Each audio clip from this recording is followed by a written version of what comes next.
Ukraine has a ton to teach countries like Canada about how to build a resilient defense industry. How do you build an industry that can turn quickly?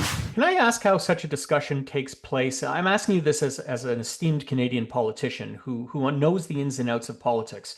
We have turned on a dime from previous assumptions over the course of 10 years. We have NATO that is under attack to its foundational core. We have a relationship with our southern neighbors that is changing drastically. We have a different approach to world trade. We have a rising threat and competitor in Asia. I guess my question is politically, how do we address the multitude of issues and actually find our feet in a world that is changing so rapidly? Politics is now much more about insulting people. It's much more about attacking people.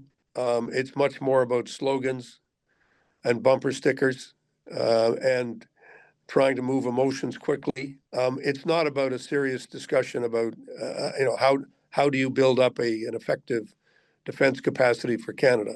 How do we restructure our economy so that we become a more effective global player? You won't find many of those discussions in the heart of the House of Commons, which is too bad. But that's part of a broader problem about which I wrote about 10 years ago, about how the trivialization of politics and the demeaning of political debate has made these conversations much more difficult. And so what do you see being the way forward, given the necessity of actually having serious political discussions again at a national level amongst the public? How do we foster that type of engagement if we had it at all in the past?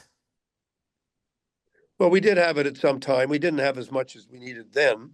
It's never been easy to get. I think by doing what you and I are doing, which is trying to say, are these issues worth discussing publicly? What do they mean? You asked, should we be learning from Ukraine?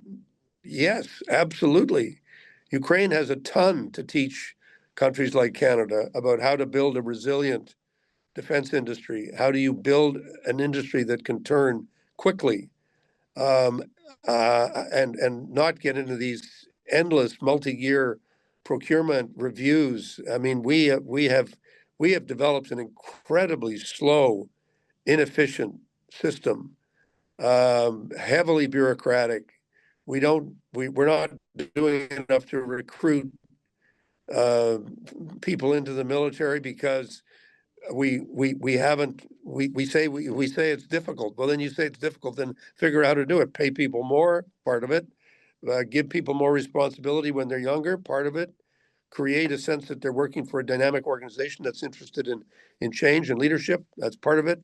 But also have an engaged and informed discussion that includes obviously the media, the journalistic community, everybody, in having this kind of a debate. And there's a whole range of subjects upon which we need to be better informed and more active. And doing things like having discussions on podcasts is part of what we need to do. There's an explosion of information out there. There's not as much analysis and weighing of the information that's flooding our cell phones these days.